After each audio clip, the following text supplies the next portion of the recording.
¿Alguna vez te has detenido a pensar cuántas puertas se abren o se cierran por la forma en que tratamos a las personas? No por lo que sabemos, ni por lo que tenemos, sino por la manera en que hacemos sentir a los demás. En un mundo donde todos quieren ser escuchados, pocas cosas son tan poderosas como el arte de comprender. Dale Carnegie entendió eso hace casi un siglo, y su mensaje sigue tan vivo como entonces. Cómo ganar amigos e influir sobre las personas no es un manual de manipulación ni una guía de carisma superficial. Es, más bien, una reflexión sobre lo que significa ser verdaderamente humano en nuestras relaciones cotidianas. El libro nació de su experiencia como maestro, conferencista y observador del comportamiento humano, y con el tiempo se convirtió en una brújula moral para millones de personas que buscaban mejorar su trato con los demás. El propósito de este video no es solo resumir un libro, es invitarte a mirar más allá de las palabras y entender la psicología detrás de cada gesto, de cada mirada, de cada interacción. Porque lo que Carnegie propone no son técnicas pasajeras, sino principios universales de respeto, empatía y autenticidad. Técnicas fundamentales para tratar con las personas. Dale Carnegie solía decir que el mayor secreto para influir en las personas no está en lo que decimos, sino en cómo las hacemos sentir. Y su primera enseñanza comienza con algo que parece simple, pero que pocos dominan. No criticar, no condenar, ni quejarse. Cuando criticamos pensamos que estamos corrigiendo, pero en realidad estamos destruyendo. La crítica hiere el orgullo, despierta el resentimiento y cierra la puerta al cambio. Nadie mejora cuando se siente humillado. Carnegie escribió: cualquier tonto puede criticar, condenar y quejarse. Y la mayoría de los tontos lo hace. Pero se necesita carácter y autocontrol para ser comprensivo y perdonar. Imagina que un compañero de trabajo comete un error. Lo fácil es señalarlo, dejar claro que falló. Lo difícil es ponerse en su lugar y entender qué lo llevó a eso. El líder que elige la empatía sobre el juicio no solo mejora el resultado, mejora a la persona. Carnegie no propone ignorar los errores, sino abordarlos con tacto. En sus cursos contaba la historia de un empresario que transformó su ambiente laboral solo cambiando una costumbre. En lugar de empezar las reuniones hablando de lo que estaba mal, comenzó destacando lo que se había hecho bien. La productividad aumentó, pero más importante aún, el clima de confianza floreció. Esa es la esencia del primer principio: reemplazar la crítica por comprensión. Cuando entendemos, desarmamos la defensiva, y cuando la gente baja sus barreras, la influencia comienza. El segundo principio es dar aprecio honesto y sincero. No halagos vacíos, sino reconocimiento genuino. Carnegie observó que uno de los mayores deseos del ser humano es sentirse importante. En cada persona hay una necesidad silenciosa de ser valorada. Cuando alguien la satisface con sinceridad, deja una huella profunda. Charles Schwab, uno de los empresarios más exitosos de su tiempo, decía: soy generoso en mis elogios y tacaño en mis críticas. Ese simple hábito le permitió construir equipos leales y comprometidos. A la gente le gusta sentirse vista, especialmente cuando se esfuerza. No hace falta exagerar, basta con reconocer sinceramente lo que el otro hace bien. La clave está en la autenticidad. La adulación busca manipular, el aprecio sincero busca fortalecer. Uno se siente artificial, el otro inspira. El buen comunicador no usa el elogio como una herramienta, sino como un reflejo de su gratitud. El tercer principio es despertar en los demás un deseo vehemente. Dicho de otro modo, si quieres influir, habla en términos de lo que la otra persona quiere. Carnegie usaba un ejemplo simple pero brillante. Cuando vas a pescar, no pones en el anzuelo lo que tú quieres comer, sino lo que le gusta al pez. Lo mismo ocurre con las personas.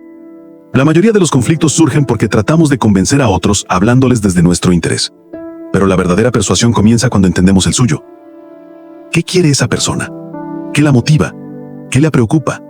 Cuando logras ver el mundo desde su mirada, las palabras fluyen solas. Carnegie contaba el caso de un vendedor que duplicó sus resultados cuando dejó de hablar de su producto y empezó a hablar del beneficio que traería al cliente. No vendía características, vendía soluciones. Porque al final todos actuamos movidos por el deseo de sentirnos mejor, más seguros, más valorados. Estos tres principios, no criticar, apreciar sinceramente y despertar deseo en los demás, son el cimiento de todas las relaciones humanas. Son sencillos de entender, pero difíciles de practicar porque exigen algo que muchos evitan: humildad emocional. Requieren que domines tus impulsos, que observes antes de reaccionar, que reconozcas antes de exigir, que mires más allá del error y veas a la persona, y sobre todo, que hables el idioma más universal que existe: el de respeto. Carnegie decía que el trato con las personas es el mayor desafío de la vida. Podemos ser brillantes técnicamente, pero si no sabemos relacionarnos, ese brillo se apaga. No se trata de manipular, sino de entender que todos necesitamos sentirnos escuchados y valorados. Cuando aplicas estos principios, algo cambia en la atmósfera a tu alrededor. Las tensiones disminuyen, la comunicación mejora, y los demás responden de una forma más abierta, porque al final el comportamiento humano refleja lo que recibe. Si damos comprensión, obtenemos confianza. Si damos respeto, obtenemos cooperación.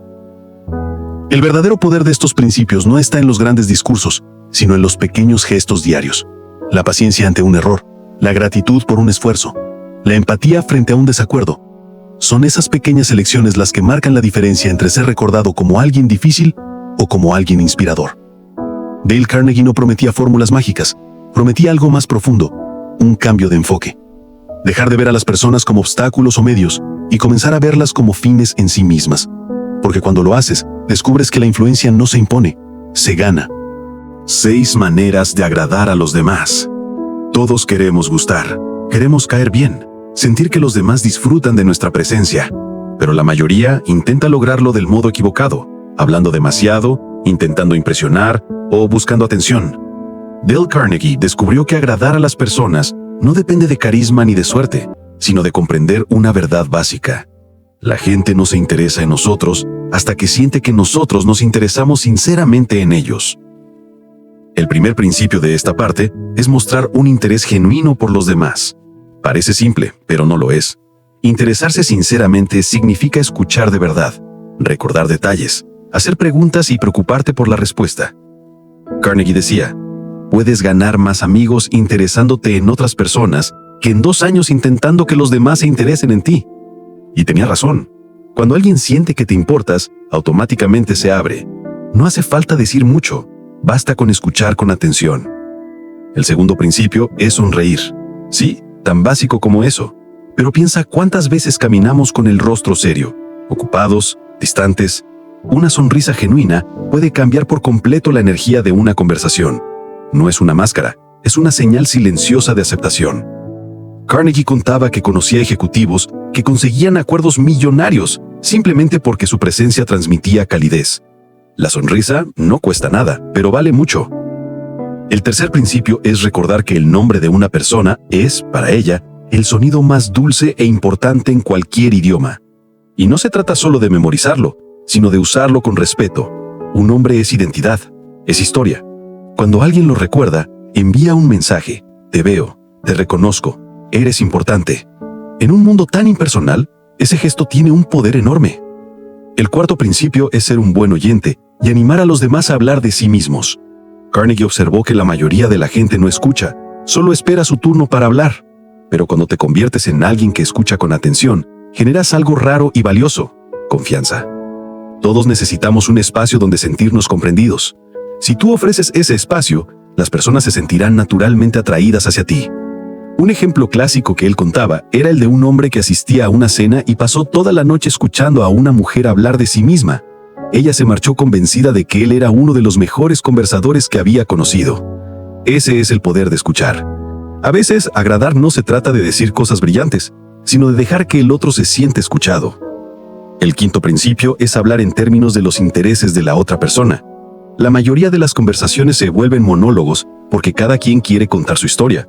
Pero cuando diriges la conversación hacia lo que al otro le apasiona, la conexión ocurre de inmediato. Si hablas con un amante de los animales, pregunta por su mascota. Si alguien ama la música, deja que te cuente sobre su banda favorita. Ese pequeño esfuerzo por entrar en su mundo hace que tu presencia sea recordada. El sexto principio es hacer sentir a la otra persona importante y hacerlo sinceramente. Este, según Carnegie, es el corazón de todo el libro. No se trata de halagos, sino de respeto. Cada persona que conoces lucha con algo, sueña con algo y necesita sentirse valorada. Cuando logras que alguien se sienta importante sin exageraciones ni intereses ocultos, estableces una conexión humana que trasciende cualquier técnica. Carnegie decía, el deseo de sentirse importante es uno de los impulsos más profundos de la naturaleza humana. Y si lo piensas, todo conflicto, todo malentendido, toda frialdad nace cuando ese deseo es ignorado. Cuando haces sentir al otro visto, valorado y escuchado, no solo ganas simpatía, ganas lealtad. En esencia, estos 6 principios son una guía para salir de uno mismo, dejar de pensar en cómo nos perciben y empezar a pensar en cómo hacemos sentir a los demás. Sonreír más, escuchar mejor, recordar nombres e interesarnos de verdad. Suena sencillo, pero es un desafío constante porque exige humildad y presencia. Agradar a los demás no significa fingir ni agradar a todos. Significa cultivar relaciones basadas en el respeto y la empatía. Y eso solo se logra cuando nos atrevemos a mirar más allá de nuestro propio ego. Cuando aplicas estas ideas, descubres algo curioso. Cuanto más te enfocas en los demás, más naturalmente gustas. No porque actúes, sino porque irradias algo que escasea: humanidad. La simpatía no se forza, se inspira. Y como todo lo que es genuino, nace del interior. Sé un líder. ¿Cómo cambiar a las personas sin ofender ni despertar resentimiento? Dale Carnegie solía decir que cualquiera puede dar órdenes, pero solo un verdadero líder puede inspirar. Y esa es la diferencia entre autoridad y liderazgo. La autoridad se impone, el liderazgo se gana. En esta última parte del libro, Carnegie enseña cómo influir en los demás sin destruir su dignidad. Porque puedes tener razón y aún así perder si haces que la otra persona se sienta humillada. Él entendía que las personas no cambian por obligación, sino por reconocimiento. El primer principio es: empieza con elogio y aprecio sincero. Antes de señalar un error, menciona algo que la persona hace bien. Parece un detalle menor, pero cambia por completo la disposición del otro. Un halago sincero abre el corazón, mientras que una crítica directa lo cierra. Carnegie lo resumía así: comience con la alabanza y sea sincero en su aprecio. Es más fácil escuchar una crítica después de haber oído un cumplido. Imagina a un jefe que dice: valoro tu compromiso con el equipo, pero me gustaría que revisaras con más cuidado los informes. Esa frase no solo corrige, también cuida. El mensaje llega, pero sin dañar la autoestima. Esa es la magia de un liderazgo humano: lograr resultados sin perder el respeto. El segundo principio es llamar la atención sobre los errores de los demás indirectamente. En lugar de decir «estás equivocado», puedes decir «quizá podríamos probar otra forma». Cuando señalas un error con tacto, ayudas sin herir. Carnegie solía usar una metáfora: corregir a una persona es como afilar un cuchillo. Si lo haces con torpeza, lo rompes. Si lo haces con cuidado, lo mejoras. El tercer principio es hablar de tus propios errores antes de criticar a los demás. Esa actitud desarma cualquier resistencia. Cuando reconoces tus fallas, el otro ya no te ve como un juez, sino como un igual. Carnegie contaba cómo en sus clases empezaba confesando sus propios errores para que sus alumnos se sintieran cómodos al hablar de los suyos. Liderar no es mostrarse perfecto, es mostrarse humano. El cuarto principio es hacer preguntas en lugar de dar órdenes. Preguntar genera participación. Decir «¿qué opinas si hacemos esto así?», es mucho más efectivo que decir «hazlo así». Las preguntas despiertan compromiso porque transforman la obediencia en colaboración. Un verdadero líder guía sin imponer, y su equipo lo sigue porque quiere, no porque debe. El quinto principio es permitir que la otra persona salve su prestigio. Detrás de cada error hay un ego que necesita protección. Humillar a alguien públicamente destruye su confianza. En cambio, corregir en privado y con respeto fortalece la relación. Carnegie recordaba que incluso cuando alguien se equivoca, merece conservar su dignidad. Si se la quitas, perderás algo más que el momento, perderás su lealtad. El sexto principio es elogiar el más pequeño progreso y elogiar cada progreso. A la gente le motiva saber que mejora, aunque sea poco a poco. Un líder que reconoce los avances inspira constancia. La crítica señala lo que falta, el elogio ilumina lo que ya se logró. Y en ese equilibrio, las personas encuentran energía para seguir adelante. El séptimo principio es dar a la otra persona una buena reputación que mantener. Este es uno de los más poderosos. Si le haces saber a alguien que confías en él, que esperas lo mejor de su trabajo, lo más probable es que se esfuerce por no defraudarte. Carnegie decía: si quieres que alguien mejore en algo, actúa como si esa virtud ya fuera suya. Es una forma elegante de decir: la fe que ponemos en los demás los eleva. Otro principio clave es usar el estímulo. Haz que el error parezca fácil de corregir. Cuando alguien siente que su falla es demasiado grande, se paraliza. Pero si le haces ver que puede mejorar con pequeños pasos, recupera el ánimo. El buen líder no magnifica los errores, los convierte en oportunidades de aprendizaje. Y finalmente, el último principio: haz que la otra persona se sienta feliz de hacer lo que le pides.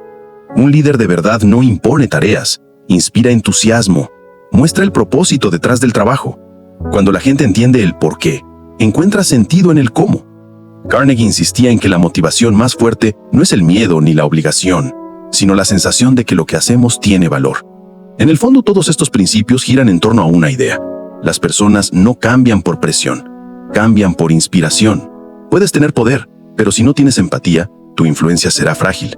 En cambio, cuando lideras con respeto, comprensión y fe en los demás, generas lealtad. Carnegie sabía que el liderazgo no se trata de controlar, sino de elevar, de ver en cada persona su potencial y darle las condiciones para que florezca. Por eso decía, la manera de desarrollar lo mejor de una persona es mediante el aprecio y el aliento. Cuando aplicas estos principios, descubres que liderar no es mandar, sino servir. No es exigir perfección, sino inspirar progreso. Porque el liderazgo verdadero no deja heridos, deja transformaciones. Dale Carnegie escribió Cómo ganar amigos e influir sobre las personas hace casi un siglo. Pero sus ideas siguen vivas porque hablan de algo que nunca cambia: la naturaleza humana. Todos necesitamos sentirnos escuchados, valorados y respetados. Y eso, en esencia, es lo que él enseñó. Carnegie no hablaba de manipular, sino de conectar, de usar la empatía como herramienta de entendimiento, no de control. Su mensaje fue simple: trata bien a las personas y verás cómo el mundo te responde diferente. La verdadera influencia no nace de la autoridad, sino del respeto. No se gana imponiendo, sino comprendiendo. Porque cuando haces que alguien se sienta importante, abres la puerta a una relación más profunda, más real. Esa es la lección más poderosa de su legado: que el éxito no depende tanto de lo que sabes, sino de cómo haces sentir a los demás. Escuchar, elogiar, comprender, son actos simples, pero transformadores. Si aplicas solo una parte de lo que enseña este libro, tu entorno cambiará. No porque cambien los demás, sino porque cambiará tu forma de tratarlos. Y ahí comienza toda verdadera influencia. Así que recuerda, influir no es ganar, es inspirar. No es convencer, es conectar. Y cuando lo haces desde la empatía, no solo ganas amigos, ganas humanidad. Suscríbete y comparte este video si quieres seguir aprendiendo de los libros que enseñan a entender, inspirar y liderar con el corazón.